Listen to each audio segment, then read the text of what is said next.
In humanity, whenever we are sick, we tend to think that it will pass. Our immune systems kick it into maximum overdrive as an all-out microscopic war is launched to remove the invader from our bodies. With the day one, we begin to feel a little bit better, and eventually we then move on to just completely forgetting about the sickness that we just survived. However, this isn't always the case. It is a known to many people, but sickness can actually persist with your body locked in a stalemate to remove the pathogen. When this happens, the disease becomes chronic, and depending upon what sort of disease it is, this could range from just a minor annoyance to a lifelong battle just to stay alive. Taking a look at the human genome, it is hypothesized that roughly about 8% of it is actually just ancient viruses that compose it. These diseases, long prior to us forming even an inkling of germ theory, back when everything was just bad spirits or bad air, would have these diseases running rampant through our population and altering genomes as a result. People simply didn't know what they were dealing with, and as life continued on as normal, it would continue to ingrain further and further.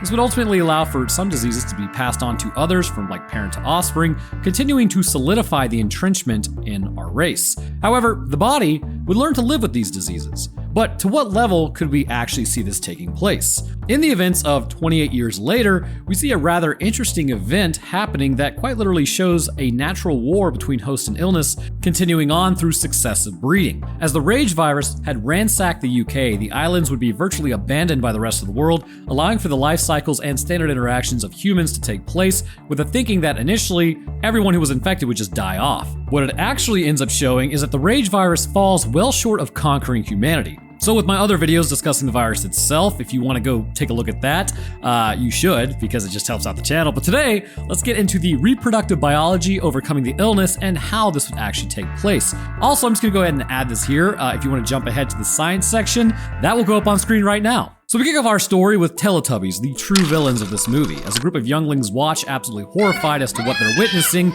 we are in the Scottish Highlands. Women are coming in with their offspring and collecting them Pokemon style in one room. As banging noises can be heard, Jimmy is being summoned. Walking towards the door, he listens as it's broken down by the infected. As the house is overrun by everyone who is puking up blood and stumbling, it's basically a zombie fraternity party. Ah yes, I bit a thigh. Okay, never mind, that was really stupid. Running to the church, his old man is in there as his dad says it's the apocalypse. And he does say dad, not father, so it's not just, a religious thing. Sitting there allowing his flock to consume him, the boy then hides under the grates as zombies all run out into the wilderness. He takes off after they leave, as then we see the rage virus was driven off the mainland of Europe, but everyone just sort of said screw it when it came to retaking England. Absolutely valid. It has been 28 years later as a youngling named Spike is woken up by his old man. The small islanders are all tasked with different jobs to keep their meager amount of resources flowing. Bows are being made, arrows are being built, as I can't use the word made twice, as Spike then goes to bring his red Mega Man with him. Mega Man? Mega Man, but you can't risk losing that one. Heading downstairs, his old man is cooking breakfast as upstairs, a woman is going absolutely ham on some water. He heads upstairs to kind of take care of that, as Spike then hides his bacon, which that's just ham by the way. It's not bacon. Sort of like when British say chips when they mean fries, or a willy schwilly milly killy when they mean pavement. As Spike comes in next, she says her head is pounding and she in general is in a state of confusion. She's informed that the dad and Spike are going to the mainland for the first time, as then she calls him crazy and continues to lose it. Emotional control appears to be completely out the window at this point, which we will talk all about that here in a little bit. So yelling "see you next Tuesday" at the dad for taking him out of class, she's burning up currently, so Spike leaves her breakfast as she immediately forgets that he's not even going to school. Heading back downstairs, Spike is given the bow, which has been responsible for eons of one side of your skeleton being more developed, as the whole town is jazzed about him going and getting the needed resources. Also, the whole bow thing, it's well known that those who were tasked with drawing back bows during wars, or those who were just avid hunters, would have typically like their right sides be more heavily developed. It makes sense if you think about it. Back then, there weren't really gyms to go to or weights to really lift beyond what you needed to just survive, so body development was really just what the toils of life would create, which was usually just more toned, athletic look. By drawing back a bow with hundreds of pounds of force, the muscles of the arm and back would develop to accomplish this task, which would actually put more pressure on those bones due to the pulling and compressional forces, ultimately engaging osteoblasts to bolster the bone to deal with the forces brought on by the act itself, and the fact that the muscle was now more present. So if you didn't want to look absolutely weird, you couldn't just go righty the whole time, you'd have to switch it up. which some of y'all could actually learn that nowadays. Anyhow, passing graves, a woman then tries to stop them from leaving because Spike isn't old enough, but then Spike is told that if he doesn't come back, they will not be sending out rescue because that's what the graves represent, because they tried to rescue people. The way is clear as the doors are then open. A land bridge exists to the mainland as the doors are then shut behind them. So we get the poem No Discharge in a War, the thing that was on like every TikTok for some reason when this movie came out. Basically, the meaning of the poem is that there was an overwhelming amount of mundane marching that English soldiers had to do back in the day, and probably still to this day, honestly. And evidently, it was maddening. People were coming up with conspiracy theories about it. It was incredibly stupid. It's like this dark empath crap. There are such stupid things that take place on TikTok. It's like somebody comes up with something, it sounds cool, and then everybody else is like, yeah, that's pretty sweet, bro. Like, no, it's dumb. Anyways, moving on, because I'm sounding like a boomer. They cross over as in high tide. Oh, God, I am getting older.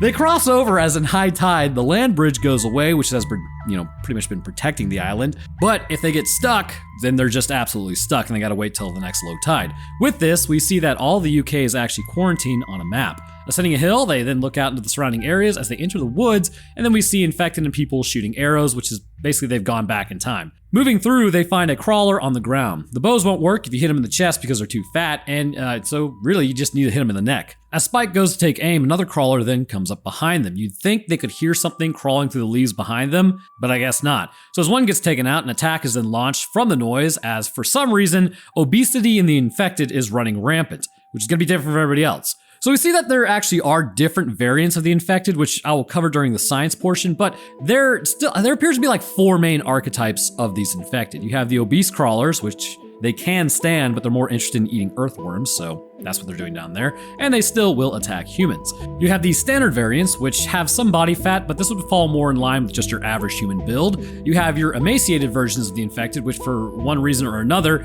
may not have been as capable of hunting and therefore not have eaten in quite some time, possibly due to the fact that they have been ousted from a group for one reason or another. And then you have the alphas, which are swoggles. We will discuss why they all become what they are in the science portion of this video. So leaving the area laughing, again, I think stealth would be the name of the game here, right? Coming out to a herd of deer, they're flocking this way. Ascending another hill, they approach a small building. Heading inside, this is asbestos central. No thanks. Searching the area for anything useful, even though it's been looked over hundreds of times. The dad then finds a frisbee, as then they hear someone yell. A crow is eating a guy hung upside down as a name is carved into his chest. As they observe him, they realize that he's actually infected. Spike is then tasked with taking him out as he freezes up. As the infected breaks free, Spike then puts an arrow through its head as they leave the room. Back on the island, school's in session, as then the mom is just kind of vibing upstairs. We get montages of everyone shooting bows, as back in the woods there is blood everywhere. A deer has been completely torn apart. The dad says he weirdly likes intestines. Okay, man, well, maybe keep that to yourself. Finding a deer head in the trees, we see it was actually placed there. An alpha did that. What's an alpha, you say? Well, you'll know when you see it because we need to figure out what they're feeding this guy over there. He's pulling his cock out! Sneaking through an open hill, they then spot a guy near a tree, and standing there, others approach, good lord, there he is! The alpha approaches yelling, as then they give chase. Running through the woods, they make lines to take their shots as Spike freezes up. Being scared will do that. Missing shots, the dad then takes them as Spike misses the critical areas once again. And I'm not hating on him, I would absolutely be missing as well. Retreating back to the house from earlier, CQC with a bow, that's gotta be a little uncomfortable. Heading upstairs, they open up the attic as they manage to get up there and hide as the infected cannot find them. Meanwhile, one random girl wears a mask in a room as everyone passes her. This has gotta be some sort of like artistic deal because I have no idea what this is about. In fact, there's a lot of themes in this movie that completely go over my head as I'm here to focus on the science. We need someone to take up the mantle of explanation when it comes to art. I'm guessing that would probably be like CZ's world or something now that I think about it. So as the sun begins to set, it's pretty clear that the alpha is waiting for them on the hill. It's bigger and smarter than your standard infected. And brother, it's just swinging. I think anyone would feel like an alpha at this point if you're like sporting. So they're all forced to kind of wait the night out in the asbestos house as seeing the tide come in, they miss their opportunity to get out of there that night. They will have to wait for the next one. Looking out, they spot a fire on a hillside as the dad claims he's never been there and also has no interest in seeing what's out there. As Spike dreams that night, he sees his mom in the water, which is absolutely horrifying, and as they sleep, they realize the house is beginning to collapse, so they bail out. Exposed to that dust? Well, you're all screwed. Realizing the noise will bring them, they then yell about how they're gonna get out of there. Why not run, right? Why are you discussing things? Just, Spike, let me yell loudly. We need to get out of here because the noise is going to attract them. So let me make a ton of noise about how it's going to attract them. Dude, just grab and run. What are you doing? So the tide is beginning to go out, but the bridge is still somewhat covered. Entering what I can only imagine as mega cold water, the Alpha then sends birds towards them, which is very interesting, actually. So we need to talk about this before moving on. It's just sort of kind of a side discussion that I like to do. The crows have always been an integral part of, I think, spreading this infection. Originally, sometimes they would drip blood into people's eyes, but they themselves do not really appear to be affected by the infection in a way that makes them outright aggressive. Much like humans, crows are pack-oriented, at least to a degree. They also are highly intelligent. What we appear to be seeing with this rage virus is not so much just the idea that it turns everyone into a mindless rage-fueled animal, but that after the initial generation, those that come later have old traits that begin to essentially re-emerge. We can see in humans, clearly tribes are beginning to form with leadership being displayed. This is a standard given human instinctual drives. Crows also appear affected at least somewhat by the rage virus. However, given that they are, I'm assuming, not the most compatible host, it does not completely drive them insane, but they do, however, respond. And the question is, how? Well, in some ways, it kind of shows that the tissues necessary for the out-of-control virus growth actually aren't present in crows, but it is somewhat present. Take, for instance, SIV turning into HIV, which is simian immunodeficiency virus, which is not as deadly to simians, for instance, because they actually lack the same receptors on their CD4 T cells that make them more resistant to the virus circulating in their bodies. This means that they can have SIV, but technically,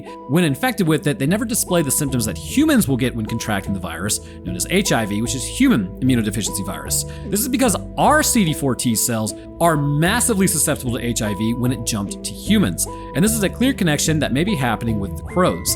While they are technically infected with the rage virus, they are not as susceptible due to the differences of their tissues preventing them from going full on rage. However, given that they are still infected, it seems this virus can spread and cause interspecies control through shared social structures. What a statement. Take canines, for instance. This was more like a host interaction, but wolves and Homo sapiens were each other's greatest ops back in the day. But given our compatible social structures, all it took was for us to feed a few of them before eventually we could just steal their puppies, and then we created man's best friend, being dogs. This social structure allowed for us to interact with one another as foundationally we understood one another. While we can understand crows to a degree, it is very likely the virus operated to kind of create a foundation between these two species, so it could be more, I guess, equally shared. It's very likely that when the rage humans hunt, crows are there in close proximity to humans, eating the food too. Over time, given that exposure and rage virus altering the body of both man and crow, an actual bond could be struck up. Much like how you can, send your dogs out on a hunt while you follow, this same ability is displayed with the crows. Although given that they are birds and not dogs, they do not necessarily attack, but may be able to show the alpha where exactly prey might be by circling overhead. It's all still a hunting strategy, and the crows would also benefit from it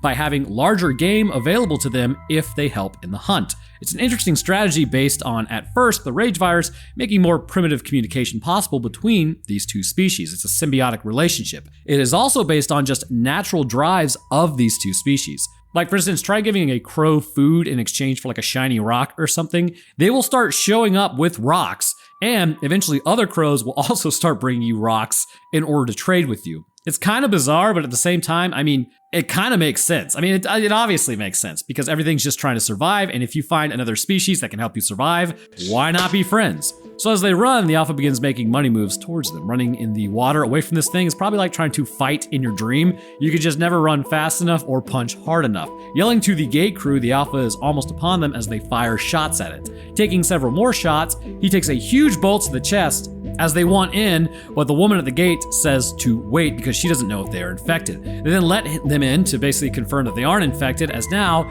it is party time. Also, just be aware that Alpha is definitely dead. That means there are multiple of these things on the island, and every one of them is just absolutely swinging it. This will indicate the virus is mitotically doing something to humanity. So, Dad at the party amps up Spike's stories, battle stories, which are arguably mostly embellished, as that's the point of these things, as then they celebrate Spike's first outing. The dad disappears with a random woman at this point, as Spike then goes and throws up his first beer, seeing the old man going off with a woman. I remember my first beer, and then my brother gave me a shot shot of grain alcohol, which was terrible, and then I threw up all over his floor. Arguably, that's my brother's fault. He should have known better. Anyhow, following his old man back to the mysterious hallway, he begins witnessing something that you should never see.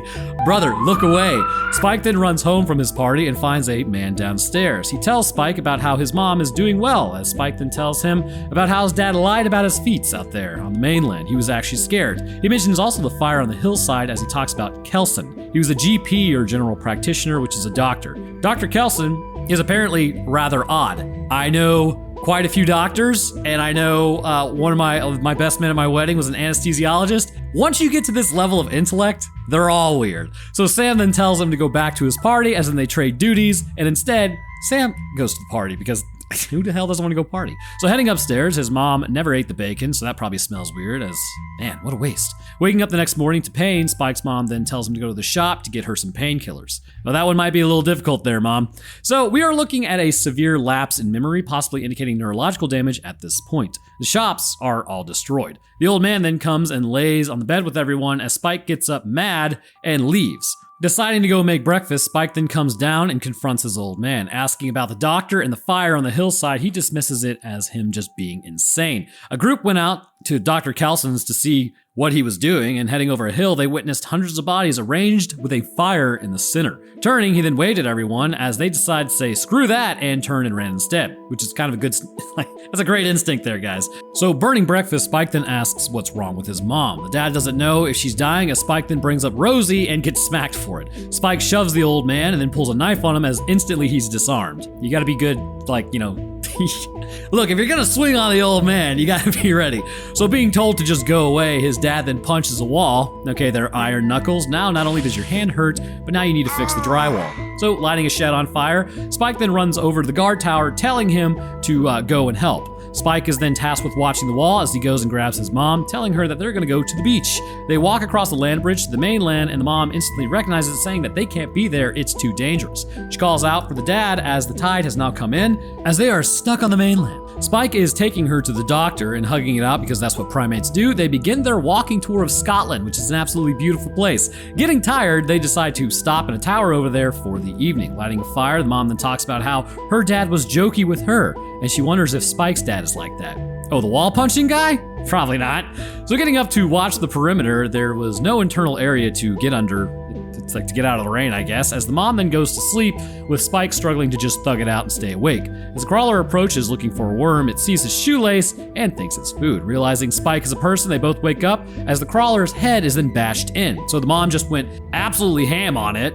You could just do that? I guess this is just the rage, like normal human rage that she was experiencing. And again, kind of makes sense. We'll get there in a little bit, but she just kind of went pure tiger mom status on that thing. Meanwhile, a group of soldiers are retreating in what is considered to be the worst way imaginable. My ex was actually telling me about this, that basically you're supposed to form like retreating lines of fire so that you can deal with the problem, but instead of doing that, they do not communicate in the slightest, as most are picked off. Entering a sewer drain, they kind of keep pushing deeper into the dark as they are once again attacked by those in there, specifically the Alpha, who rather enjoys ripping heads off. Only one guy is left, as then he runs away. So in a creek bed, one of the infected is pregnant, as then she stumbles through, which raises some very interesting implications about the infected. This is actually going to be reserved for the science portion, so don't forget to watch that too. Don't click off. I always see a drop in the science section. You need to learn. And then, I don't know, go make fun of me on Reddit because I'm just having fun and making up ideas.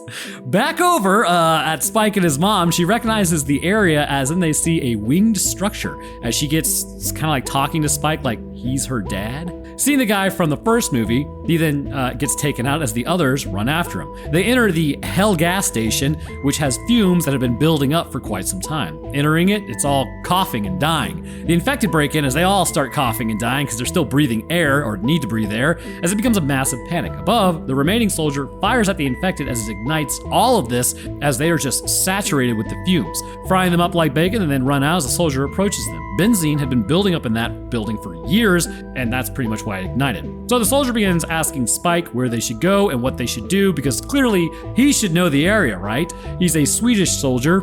Try saying that 3 times fast. Out there as he says they need to leave. Carrying Spike's mom, they then head out as they try to get out of there. Man, the wild part about getting older is like I'm looking at this Swedish dude and he looks like a kid. Oh. Spike is then informed that if you hit land, you cannot leave the quarantine. Pointing out into the distance at the fire, that's where they're headed. Stopping the fields for a little bit, Swedish man then shows Spike a phone of his fiancée. He asks what's wrong with her face, as Spike assumes maybe she's just allergic to shellfish, as then his phone dies. Spike's mom then calls him dad, which kind of alarms the Swedish guy, like that seems unlikely, as she is entering a prolonged state of confusion. Wrapping up the break, they discuss why some of the infected get so large, as it appears as though it's kind of hypothesized to work a little bit like steroids for some, but it's clearly going to go beyond that, which we'll kind of discuss that, so don't you worry your pretty striped head. Continuing their walk, they then talk about Viking warriors, and Eric suggests if he gets infected, maybe he'll turn into an alpha. It's doubtful, brother. Hearing an infected clearly screech, his mom then wanders off towards a train. It's about the last thing you want to do in this situation, I'm not going to lie to you. So entering the train, she comes across one of these things giving birth to a baby. So now they can reproduce.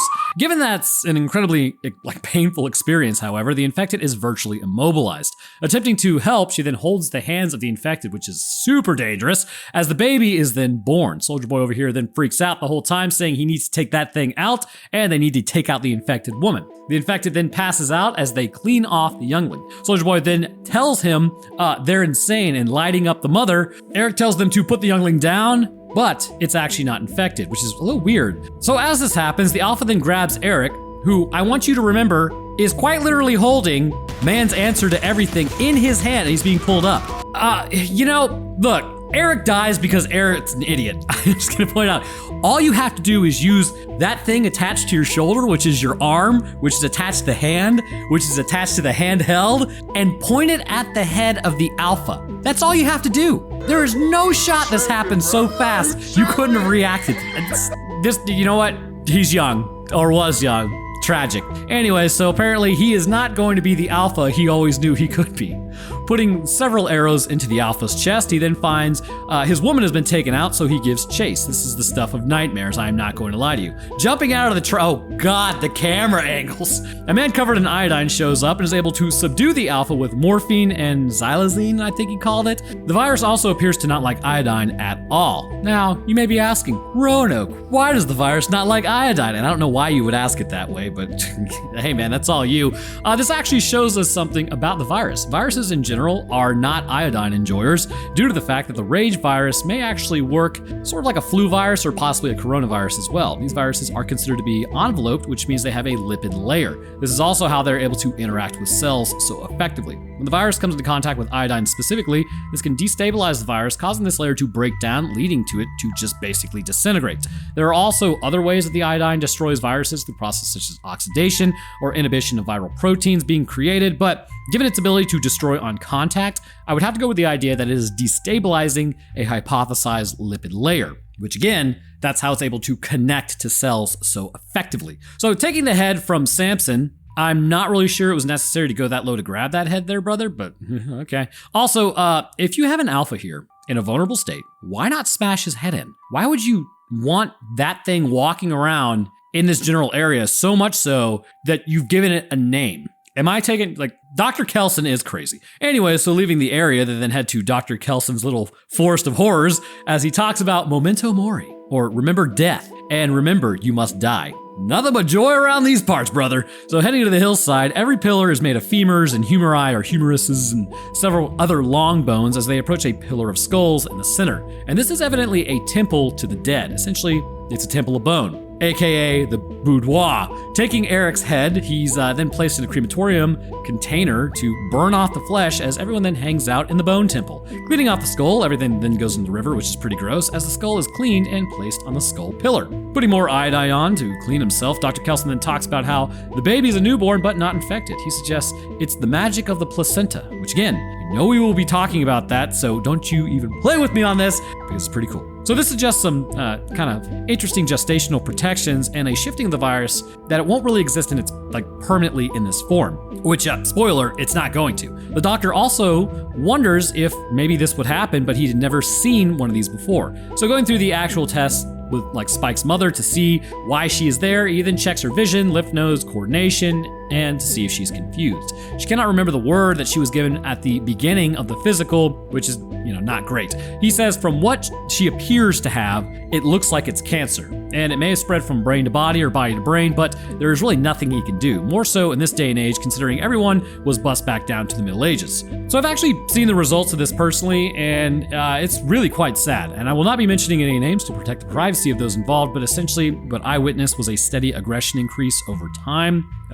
It started off simple enough, but by the end, it was very, very pronounced. Essentially how cancer works when either starting in the brain or metastasizing from somewhere else in the body and moving to the brain, it will begin to put pressure on certain parts of the brain. It's important to remember the brain itself has different functions for different areas. Take, for instance, cancer taking root in the primary motor cortex. This would end up causing a person to have difficulty moving or controlling their body, spasmodic events, things of that nature. Or possibly if it took root in the occipital lobe or maybe applied direct pressure to the optic nerve, this could result in blindness that may be fixed if the cancer is removed, but is no way assured. And depending on the area that, it's kind of cropping up in, different effects can be observed. In her case, it's clearly present in the frontal lobe, as not only is emotional control compromised, but so too is memory recall. We essentially think with our frontal lobes, and due to the presence of the cancer here, the more prominent effect would be outbursts and a general lack of cohesive thought. Honestly, cancer is a biological baby back bitch. The faster we can crush it, the better it is for all of us. But also know that the frontal lobe, given the emotional control aspect, this is why she was able to smash that zombie's head against the wall, because essentially her amygdala is fully controlling her at certain points. So it's kind of like a different form of the rage virus. I think that's what they were trying to do here to connect that. So Spike's mom thought it could be cancer, but she didn't want Spike to know. Spike is informed that there really is nothing he can do to fix the issue, as this is just a horrific portion of life. People say tomorrow's never assured, but really, the next minute is never assured. So Spike understandably crashes out as there's nothing that can be done, as then they hug. Dr. Kelson retreats with a blowgun as Spike is then knocked out. Handing him the youngling, Kelson then tells him memento mori, as he's informed it is the circle of life. So Spike then sits next to the fire as Kelson and his mom go off to another area. Kelson then takes her out, which assumedly stops her heart, as we get a massive trip from Spike as the morphine is hitting hard. Dr. Kelson later comes back with a new skull as he tells him to find a place for her. Well, the ending of this movie is just massively depressing, brother. But such is life. Placing her skull at the top of the pillar, it is now the next day. As they hide from Samson running through the bone temple, he finds the grate that they are hiding under, as then he breaks through and grabs Dr. Kelson. Almost getting got, Samson then gets knocked out. It's okay. So here he is, presenting a problem. Time to add another skull to the bone temple, am I right? So Kelson says it's time for Spike and the offspring to go home. Walking out of there, he approaches a land bridge to head back to the island. It has been 28 days later at this point, and Spike is still on the mainland. Learning to survive out there on the mainland, he left the youngling at the gates instead of going home. This stresses out the old man, but predictably, there's really not much he can do about it. He tells them the baby is from an infected, but she's not infected. On the mainland, Spike can now hear something making noise in the distance as some infected have happened upon him. Taking shots and retreating away from them, there are too many. Being trapped at a rock pile, dudes in velvet suits jump down and start going absolutely ham on the infected. So, in the US, we don't know who this guy is for the most part, but, he's not a great guy, and with the fight concluded, everyone then adopts a similar pose to one another, as that's like a very cult-like situation we got going on here. Jimmy is introduced as they shake hands as he asks Spike to be pals, and thus concludes 28 years later. Next up, we got 28 decades later when the infected have developed space lasers. Welcome to the science portion. If you didn't click off, you're a cool guy and can be my friend. If you did click off, then you're a dork, but you're not even here to defend yourself. Easy dub, get good, you suck. So I've actually got a pretty poignant setup for this one, as there are two clear topics I want to discuss concerning not only the endocrine system being heavily impacted, but the immunological functioning that is taking place despite prolonged exposure to the rage virus. Then we can move on to the actual mechanisms behind the newborns being immune, although this could go really one of two ways concerning continued immunity, before finally wrapping it all up with what does that mean for the future of mankind dealing with the rage virus. So let's get to it. That sounded really, wow, let's get to it, guys. I am not a showman. Anyways, it all begins with blood exposure or saliva. At any point, should you come into contact with this viral-laden fluid, you will immediately be turned with only about a few seconds of time passing. Now, interestingly, given that you can be born without the infection, this means the virus is contained within the blood and saliva of a person specifically. There are very few barriers between the salivary glands producing saliva and the blood circulating within those glands, so we can assume that for the most part, this is a bloodborne illness which is able to slip past the blood-brain barrier quite easily. What should be known also is I have an entire video deeply discussing the nature of this virus and how it propagates so quickly. And you should totally go watch that next. But for now, understand that the virus appears to actively hang out in the bodily fluids, meaning it is also highly likely to be in something like the spinal fluid or possibly breast milk. Basically, if it flows, it goes, and it's likely going to contain some level of this virus, which will be important later. Upon entering the meat suit, while we do not see it in 28 years later, we see in other movies that it takes within about 10 to 30 seconds for it to overtake the human mind. Striking a mucous membrane, for instance, it will then enter the bloodstream where it will travel to the brain. It's very clear it has an intended target. Once entering the neuronal space between these blood vessels, or really just not in the blood vessels, it would then attack what I believe to be about 3 main areas. Clearly, the amygdala would be involved first. This would immediately send the person into a blind rage. Now, typically the brain can control seeing red, unless you're just a Billy Badass named Brad at the bar who claims to see red and then bodies drop. So basically Spike's dad. Go punch another wall, bro. The amygdala is typically managed by the more forward-thinking portion of your brain, which is known as the frontal lobe. This is where the emotional control center of the brain is actually located. You know, when you have to calm down and think about something for a second, just remember, if ever something makes you angry, it is better to stop and breathe for a second, even if you think it looks weird or like, this is such weakness or some nonsense. Like, no, it's not. It's you literally controlling yourself, because at the end of the day, you are an animal. And by choosing to overcome that, even if it takes you like a second to do so, that's Chad-like behavior. So now the question is, why does any of this actually happen? It's pretty clear the virus itself disrupts communication between the frontal lobe and the amygdala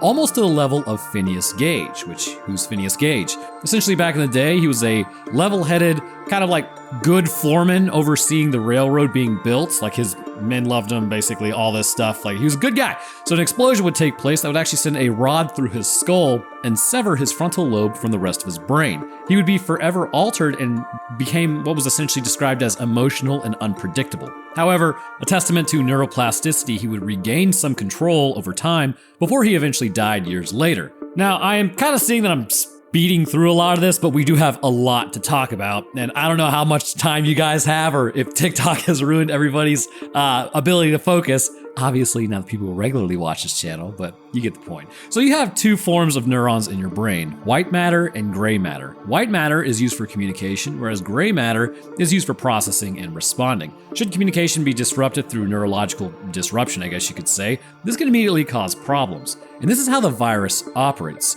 For one reason or another, it is able to actively disrupt communication by either attacking the white matter neurons or possibly it does settle in between the synaptic gap, preventing communication. But then, why rage? Well, as the amygdala is impacted and also attacked, like I believe it is firmly attacked, this may send it into maximum overdrive. Upon this happening, aggression and fear would be increased to an extreme degree. But what's interesting is we see several other more lizard portions of the brain being altered and attacked as well. Lizard is a colloquial term, but essentially there are old parts of the brain, like the pons, the medulla, brainstem, hypothalamus, corpus callosum, if I remember correctly, amygdala. Basically these, and also the pituitary gland, but basically these are the survival portions of your brain, and this helps to explain what is going on with the variants of infected. So as these areas of the brain are afflicted, much like the amygdala, the only reason it's rage is because the most identifiable emotion, I guess, is that you are immediately aggressive. However, there are many background processes taking place that still show other areas are impacted. The name of the game with the infected appears to just be outright disruption. Given what we were seeing with not only the aggression,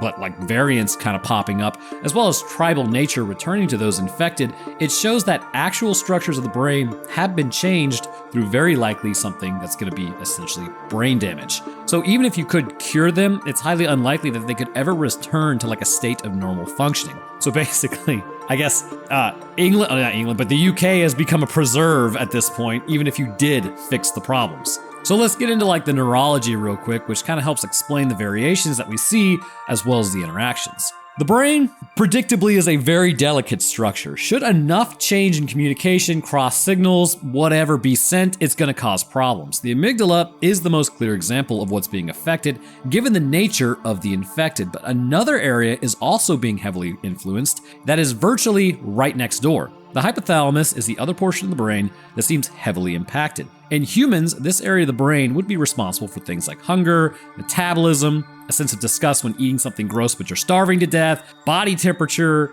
It's basically what ramps up when you have a fever.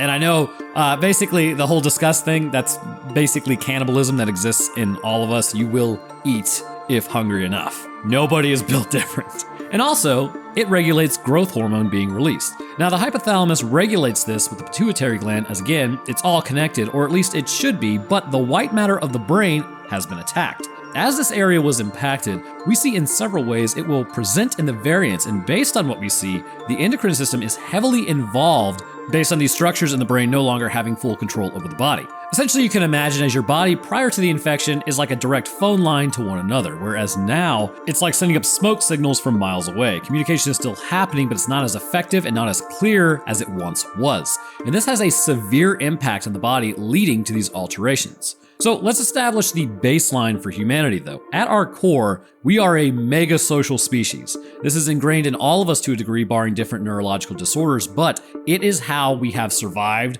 will survive, and are currently surviving. You can kind of think of it, at least this feature, as much a part of us as an individual's personality. It colors everything that we do. Even if a virus is able to disrupt white matter functioning and communication within the brain, it still cannot completely disrupt a social drive to stick together. Because to do so would mean you would have to sever everything that makes you human, and if that's the case, then the brain wouldn't even work anymore, as it's all of its connection would be lost, and you would just sort of lay there like a vegetable. Because of this, some communication between pieces of the brain are still taking place, and as a result, this means there is still a level of control, albeit limited, and bust down to, I guess, what you could consider chimp status. So I think you kind of get the point. City neurons down 1,000 out here, with the white matter in particular taking a huge hit. As a result, the body would no longer really know how to respond as clearly when it came to the endocrine system control, which kind of brings up the actual host hormone sensitivities that are naturally occurring within each one of us. There are variants amongst just the human population. What I would suggest then, depending on your infection and the standard hormones you had at that infection,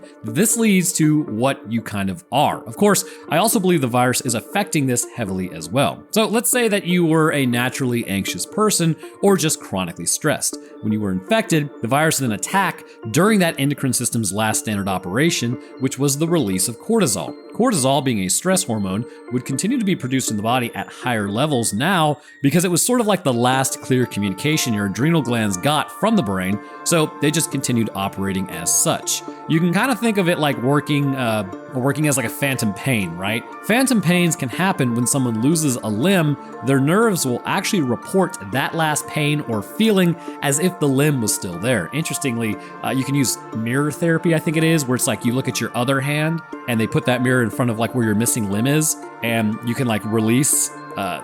Some people feel like they had their hands clenched so hard that their fingernails are going into their palm, even though the hand's no longer there. And when they look at their hand releasing it, it can provide essentially their nerves saying, oh, we don't need to report this anymore, we have let go. The human brain is just insane in what it does to itself and also how it fixes itself. Anyhow, the adrenal glands are operating in a similar capacity to all this. They continue to produce the last signal they got, which has led to higher cortisol levels, which in turn causes the swelling and obesity as the body is just massively stressed. It may also be an insulin resistance issue, as they had in their regular life, leading to weight gain as well. They would rely on the fat storage signals, which were improperly tripped, meaning these variants of infected are always hungry, but the energy goes directly into their fat stores rather than fueling their body or fueling it as much. So when we look at the emaciated versions, it seems rather clear that the hypothalamus is at play here. The metabolism potentially has been ramped up in order to at first clear the infection. These particular variants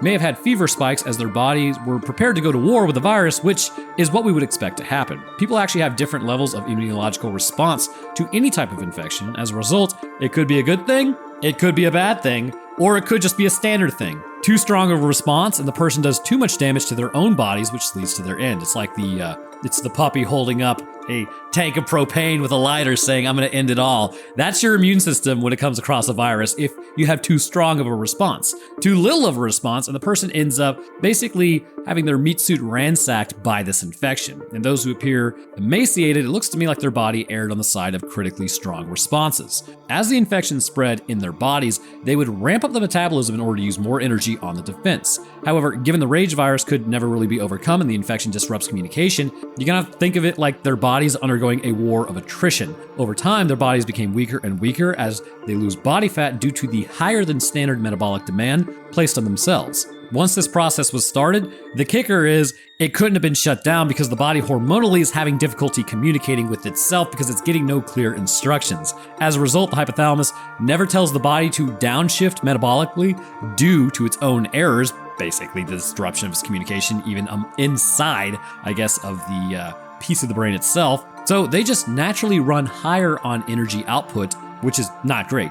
This would significantly decrease the lifespan and lead to a greater need to eat, as well as mitosis, just kicking it into maximum overdrive once more. And this also may be why they roam mostly on their own. But I can hear you now. Well, Roanoke, why is that? Well, if you take a look at human history, specifically with the idea of changelings, you can kind of begin to figure it out. According to our lore, it is known as a failure to thrive, basically. Sometimes young will just need more energy and nutrition than what would be considered normal. In today's day and age, there's usually enough food and care to go around to prevent a difficult choice from being presented. But back in the day, when people had very little food and were riding on a razor-thin line, the idea of a changeling meant that a fairy snuck in at night, stole your offspring, and replaced it with its. And this would give the parents a grappling point to possibly feel like it was okay to get rid of their high-need offspring. Because at a certain point, if you starve, you can't keep them alive at all. But if they starve, you can move on and have more. It's important to remember, while unthinkable now, it was not too long ago that this was really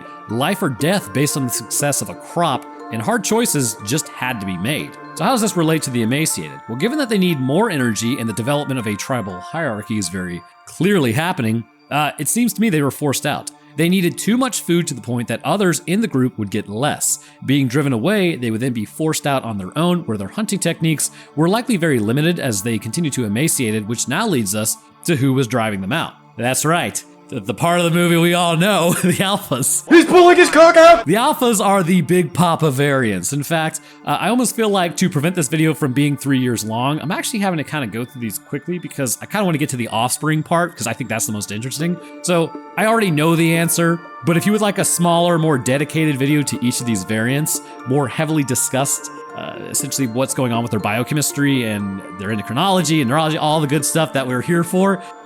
Let's get this video to like 20,000 likes and I will get that done. Otherwise, let's get to the alphas. Also, for anybody that remembers, the meter is still running. Best not to stare for too long at these things, these bastards. But essentially, this would involve a massive communication between the pituitary gland and the hypothalamus. Again, the hypothalamus does not so much make human growth hormone, but instead, this may have been as simple as the person either undergoing puberty, having just a higher standard level of testosterone, fueling muscle growth factors, necessitating the need for the body to release HGH, or again, human growth hormone, or they were just a larger person in general, or they were just straight up trend twins or some nonsense like that. Hey, you know what? Just remember, I get it. We all want to be muscular. We all want to be swole. We want to do this right.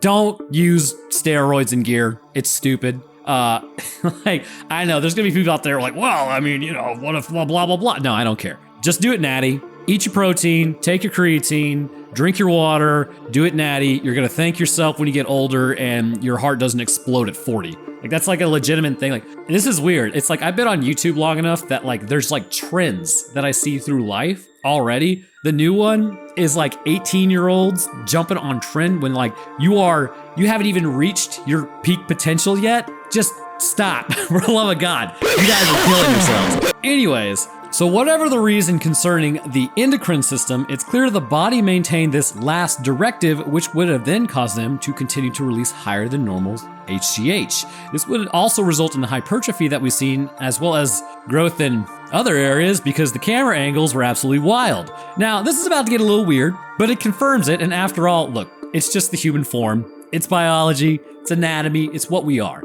Everyone thank Greg, actually, because since we were talking about this, Prometheus is gonna have to see a lot of hanging dong in order to blur it out. Sorry, bro.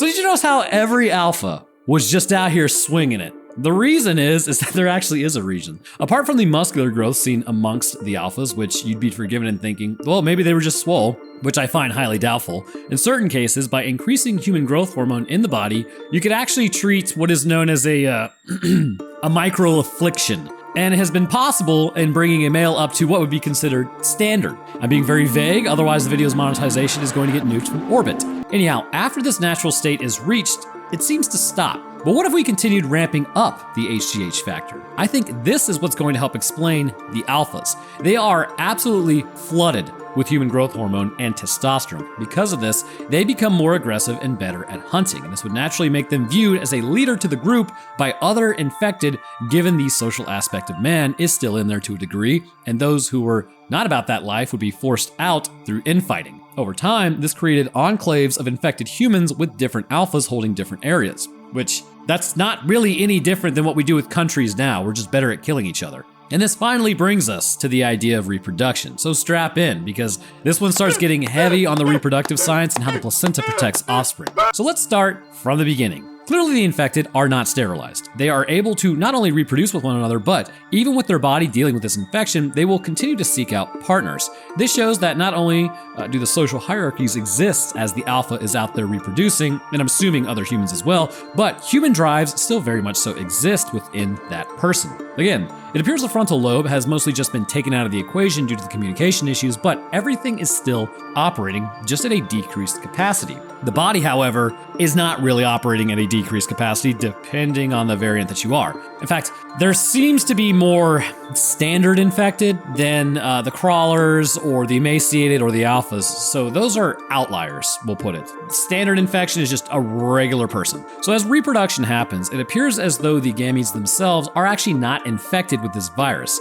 It is unknown if the seminal fluid itself contains the virus, but for the sake of argument, let's say it does not, and it's really just relegated to the blood and salivary glands. Now, I do believe to a degree the somatic cells are actually infected, which is the cells of your actual being. Now the gametes, the sex cells, those are not. So sperm and egg don't appear affected like your regular cells, which I'm not really sure necessarily if that would be the case, but we have seen it happen in the past. So it may be at this point that given so much time has passed, the body has actually built up antibodies to the virus presence, much like how your body builds up antibodies to HIV or herpes or really anything else that exists with you long term. While the antibodies exist, it cannot outright get rid of the rage virus like those other aforementioned viruses. The structure of the brain has also been permanently changed as well, leaving them as infected with, I guess, a lower viral load, but still able to infect others should they just come across a regular person. So as a woman gets pregnant, an interesting set of events begins to happen. When the sperm combines with an egg, you need to understand that the fertilized egg has half the mother's DNA and half the father's DNA. This would, under normal circumstances, identify the egg as foreign, so the mother's immune system would attack and destroy it. Yet, here we sit, not destroyed. So how does this happen exactly? Well, there are several immune system suppressing mechanisms that will actually in turn allow for the egg to attach to the uterine wall and establish a placenta. The placenta is composed at first, first and foremost, of polarized cells, actually much like your retinas. They will quite literally burrow into the uterine wall, proliferate, and dig into the surrounding vessels. It's pretty crazy. So producing the correct chemical signatures and proteins, this will actually cause the immune system to freak out a little bit as it thinks it's being attacked. And this is an inflammatory response. So this typically is what makes the mother feel like absolute crap when it's happening. At this point, eventually a placenta will be established. And given the body wants to reproduce, because otherwise everything just ends with this generation, part of the placenta will be on the mother's side and the other part will be on the fetal side. Once this takes place, blood vessels that never directly share with each other will exist within a space within the middle. And this intricate mesh of blood vessels will share oxygen and nutrients from mother to fetus across this surface. So this is accomplished by bathing the surface of the placenta in the mother's blood, which sounds pretty metal, but it's important to remember the actual mother's blood never reaches the fetus. As the fetus grows, so too does the placenta, which at a certain point, antibodies will actually enter the area that then pass through the placenta wall that then allow it to enter the fetus's bloodstream. And these are known to last at around 6 months or so and will actively give the infant immunities to infections that may be in the environment as the mother's own immune system had to fight them. It's important. You don't want an infant born completely clean slate, because if the mother was sick, clearly there's something in the environment that the infant needs to be ready for. But how exactly does any of this really protect the fetus from infection? What's important to remember is the body isn't just going to take the rage virus infection lying down. It is still actively fighting it.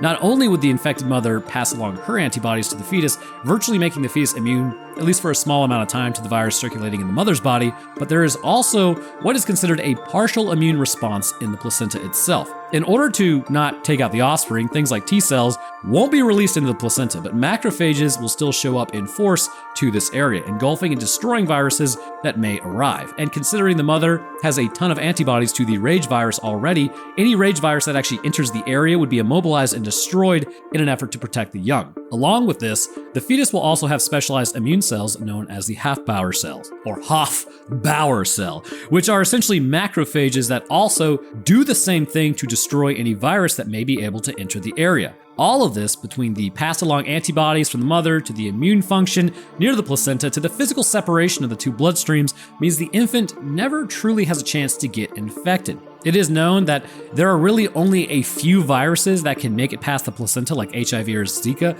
and even then, there have been babies born, other people, but there have been babies born when their parents had HIV, their mother had HIV, and they did not. So it does happen. But Zika, for instance, may use the mother's monocytes to kind of get into the fetus, which is not good. But another layer of protection is that the placenta is also not static. Receptors on the surface change over time, meaning that while there may be a chance the rage virus could have connected to one of these and gotten through, not enough would have made it and then established an infection. And with that, the antibodies also waiting on the other side, along with the immune cells, really never gave it a chance to infect newborns. Now the question is, how long does this actually last? Well, given that the instinctual drives of humans are still there, like the alpha freaking out when he realized that his woman was taken out and his offspring was stolen, I have no doubt that the infant would nurse and the infected mother would allow it. These are deeply ingrained drives within a mother post-birth, and typically there are those that struggle with postpartum. So if for some reason, and this is just completely off topic, but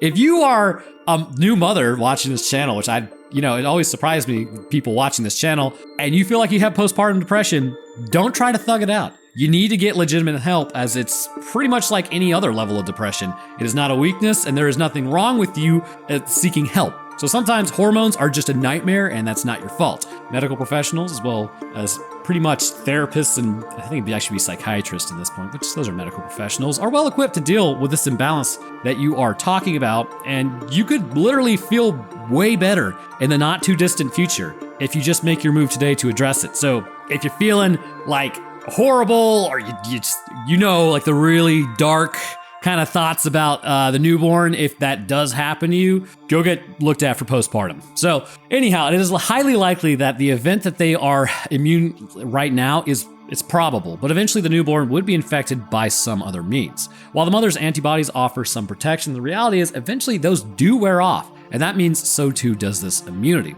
Along with that, the breast milk comes with nutrition and from the blood, essentially, meaning the virus would be in the milk itself, which after the first feeding would instantly infect the newborn. Their body may keep it at bay, but with the antibodies wearing off from the mother, even with antibodies given through breast milk, it would not be enough to prevent the viral load from infecting it, and it would eventually get them. Plus, that's probably a good thing concerning the area they're living in. Like, if you just had one person not infected, the infected are going to know, which they would probably just end up tearing apart the newborn, if I'm being completely honest. So infection is protection when it comes to these things. Ultimately, though, what would happen to the infected? Well, given that they are in fact able to reproduce, I imagine if we legitimately did get a 28 decades later, we would actually start to see probably a softening of the rage virus to just the upset virus and a return to human intellect. The reality is, while it would be ingrained in human DNA of those infected, there are already those that are outright immune, as shown in 28 months later, and offspring being born immune as well. This indicates that eventually the virus would reach a point of harmony with the body where it would become like the other 8% of the human genome that are hypothesized to be ancient viruses. Who knows? Given that knowledge, it may be that humanity was more advanced 100,000 years ago, and then we had an outbreak of a similar virus, and it just kind of reset the clock on us, bringing everybody back down to caveman status. And that would explain the miner's pick that they found in ancient rock that allegedly shouldn't be there. Of course, somebody said it was limestone, and I don't know. It's interesting either way. Ultimately, this is a waiting game. Life will continue to adapt to the presence of the virus, and in this case, this is exactly what's happening to everyone still in the UK.